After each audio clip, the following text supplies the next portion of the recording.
Meanwhile, the question tonight is what's it really like inside one of these submersibles, as it takes so many hours to go down thousands of feet. Mara McDonald sat down with one Metro Detroiter who knows what it's like.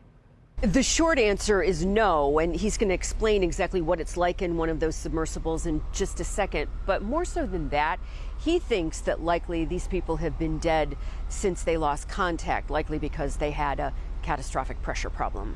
The fate of the Titanic has fascinated the world since 1912. Then James Cameron came along and made a blockbuster complete with underwater footage captured from a Russian Mir submersible.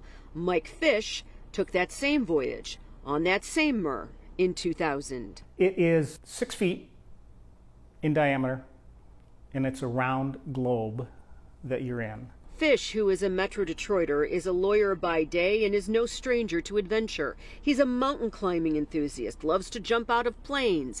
And all of that said, the Titanic expedition was at a different level. But when they closed it, cranked it for the last time, that's when I went, okay, we're doing this. What he saw going down all 12,000 feet was what those on board OceanGate's Titan saw. Complete darkness, unless the exterior lights would turn on. And we saw some extremely unbelievable creatures that I had never heard about before.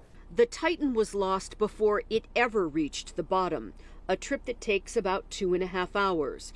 When you do reach that depth and see the wall of that ship, it inspires two things, according to Fish: awe and reverence. Once we hit the railing, we came around to the bow section, which is the iconic view of the Titanic always. And it was unbelievably moving, understanding that at least I recognize it as a burial site. Some people don't, but I recognize it as a burial site, and I was very cognizant of that.